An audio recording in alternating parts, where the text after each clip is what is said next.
자녀와 부모들을 대상으로 설문조사를 했습니다. 자녀에게는 부모님이 나를 정말로 사랑한다고 생각하는지 물었고, 부모에게는 자녀를 정말로 사랑하는지 물었습니다. 질문을 받은 부모의 99%는 당연히 자녀를 사랑한다고 대답했습니다. 그러나 자녀들은 33%만 부모님이 나를 사랑한다고 대답했습니다. 무엇이 이러한 차이를 가져온 것일까요? 대부분의 부모는 무조건적인 사랑이 아닌 자녀가 잘할 때만 사랑하고 잘못할 때는 사랑하지 않기 때문입니다. 자녀들은 이러한 조건적인 사랑은 진짜 사랑이 아니라고 생각하는 것입니다. 그렇다면 자녀에게 필요한 사랑은 무엇일까요? 그것은 바로 무조건적인 사랑입니다. 이 무조건적인 사랑은 하나님의 사랑에서 찾을 수 있습니다. 하나님은 우리를 있는 그대로 받아주시며 아무런 조건 없이 사랑하시는 분입니다. 그분의 사랑은 자신의 독생자 예수 그리스도와 함께 모든 것을 내어주시는 희생적인 사랑입니다. 하나님의 사랑만큼은 아니지만 하나님의 사랑을 닮은 사랑이 있다면 바로 부모의 사랑일 것입니다. 그럼에도 자녀들이 부모의 사랑을 느끼지 못하는 이유는 사랑의 방법에 문제가 있기 때문입니다. 첫 번째로 과거 부모님들은 자녀들에게 묵묵히 말없는 사랑을 실천해왔습니다. 자녀들을 사랑하기에 새벽부터 밤늦게까지 힘들게 일을 했고 이것이 자녀를 위한 최선의 사랑이라 생각해왔습니다. 그러나 자녀들은 이러한 부모님의 사랑을 이해하지 못했습니다. 오히려 자녀들은 우리 부모님은 나보다 일이 더 중요하다고 생각하고 자신을 사랑하지 않는다고 생각합니다. 자녀가 부모의 사랑을 느끼지 못하는 두 번째 이유는 조건적으로 사랑하기 때문입니다.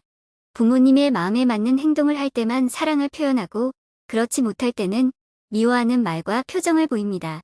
이러한 조건적인 사랑을 경험하는 자녀들은 일관되지 못한 부모의 반응에 정서적 불안을 경험하게 됩니다. 결과적으로 자신감이 없어지고 열등감을 가지며 부적절한 행동을 많이 하게 됩니다. 자녀들이 받고 싶은 사랑은 무조건적인 사랑입니다. 무조건적인 사랑은 말 그대로 어떤 조건이 없이도 사랑하는 것을 의미합니다. 이러한 무조건적인 사랑을 받은 자녀는 행복하고 정서적으로 안정을 누리고 부모와 좋은 관계를 맺을 수 있습니다.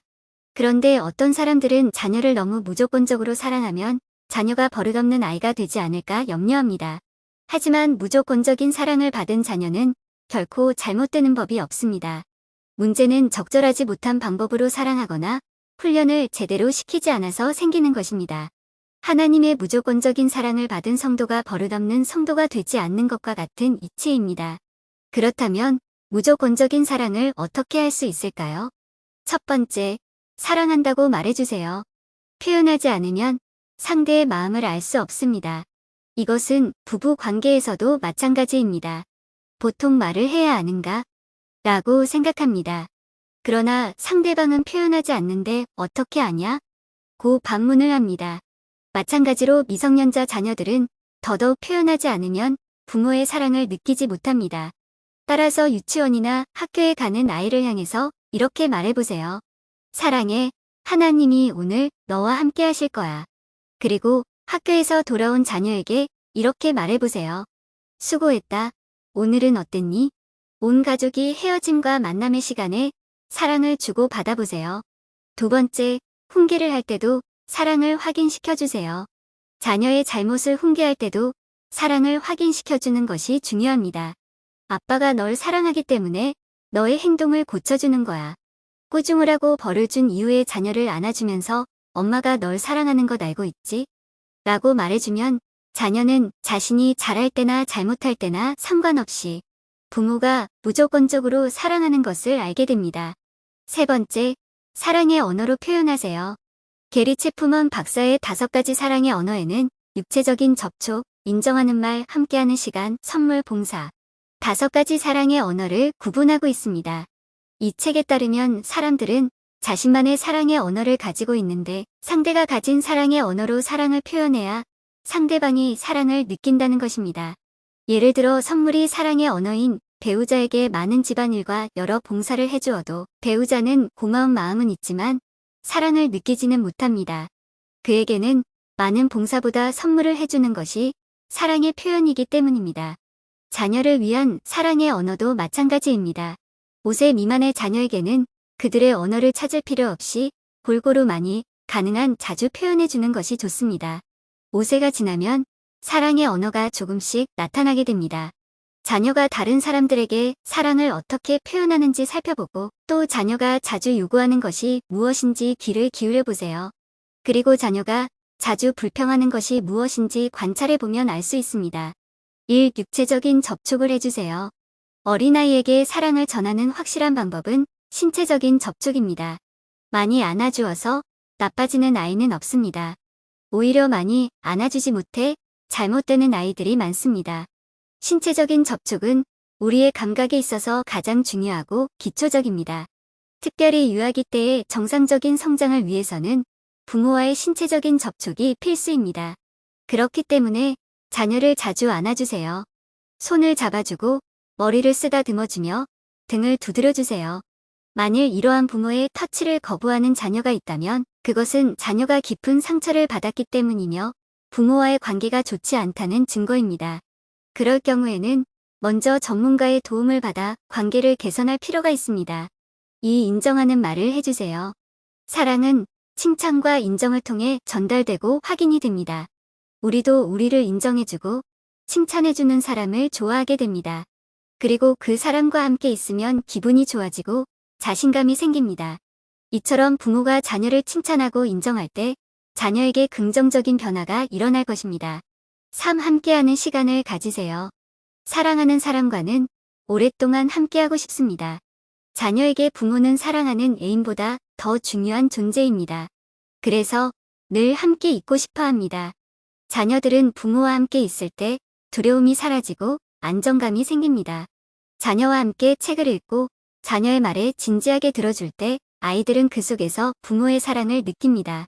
그러나 자녀가 자라면서 부모와 함께하기 싫어하는 이유는 부모가 바쁘다는 핑계로 자녀와의 시간을 귀찮아했기 때문에 그 결과로 자녀 역시 더 이상 부모와 함께하는 시간을 원하지 않게 된 것입니다. 4. 선물을 주세요. 아이는 사랑하는 부모에게 줄 선물들을 찾습니다. 카드도 만들고 블록으로 집도 만들어서 부모에게 선물합니다. 그리고 자신의 선물을 받은 부모의 눈치를 살핍니다. 얼마나 기뻐하고 좋아하는지 부모의 반응을 살핍니다. 그러나 부모가 반응을 하지 않으면 실망하게 되고 선물을 하는 횟수도 점점 줄어들게 됩니다. 아이들은 사랑하는 사람에게 선물을 주고 싶어하고 선물을 받고 싶기도 합니다. 그래서 자녀에게 선물을 받으면 과장해서 기뻐하고 작지만 자녀를 위한 선물을 주기도 해보세요. 그러면 자녀는 기뻐하고 행복해합니다. 5. 봉사를 하세요. 봉사라는 것은 사랑하는 사람을 기쁘게 하기 위해서 그 사람이 좋아하는 일을 하는 것입니다. 자녀가 좋아하는 간식을 만들어주고 자녀의 방을 정리해주며 고장난 장난감을 고쳐주고 어려운 숙제를 도와주는 것입니다. 부모는 자녀가 하기 힘든 일들을 도와줌으로 사랑을 표현할 수 있습니다. 이렇게 자녀를 위해 봉사를 할 때는 나이에 맞는 봉사를 해야 합니다. 자녀의 나이에는 어렵거나 할 수 없는 일들을 해주라는 의미입니다. 다 큰 자녀의 방 청소보다 그가 할 수 없는 부분을 도와주는 것입니다. 그리고 자녀가 힘들어서 도움을 청할 때는 가능한 거절하지 말고 도와주어야 합니다. 4. 날마다 자녀를 축복하라. 부모에게 축복 기도를 받으며 자라는 아이들은 자신이 사랑받는 존재라는 사실을 알게 되는데요. 부모에게 특권으로 주어진 자녀를 위한 축복 기도를 어떻게 할 수 있을까요? 첫째, 부모가 축복 기도에 대한 믿음과 확신이 있어야 합니다. 둘째, 축복 기도를 할 때는 터치를 합니다. 성경에 보면 축복 기도를 할 때 머리에 손을 얹는 안수의 형태가 많은데요. 부모와 자녀가 편안함을 느끼는 터치를 하며 축복 기도를 해보세요. 셋째, 기도를 짧게 하세요. 기도를 길게 하면 집중력이 떨어져 다른 생각을 할 수 있습니다. 넷째, 자녀들의 잘못을 기억했다가 잔소리하는 것은 아이들로 하여금 축복 기도에 대해 거부 반응을 일으킬 수 있습니다. 이처럼 부모가 매일 자녀를 축복하면 그 축복이 자녀의 삶에 임하게 됩니다. 그렇기 때문에 축복 기도는 선택이 아닌 필수 사항입니다. 아이는 어린 시절에 사랑을 얼마나 많이 받았느냐에 따라 앞으로의 인생의 가치가 달라집니다. 사랑과 인정, 칭찬과 격려를 받은 만큼 자녀의 인생이 풍요롭고 넉넉해진다는 것을 기억하면서 사랑을 실천해보세요.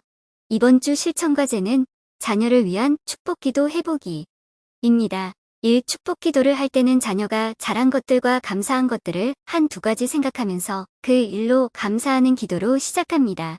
이 성경 말씀 가운데 축복하고 싶은 구절을 골라서 그 구절을 축복 기도의 내용으로 적용합니다. 3. 예수님의 이름으로 축복하며 기도합니다. 로 끝냈습니다.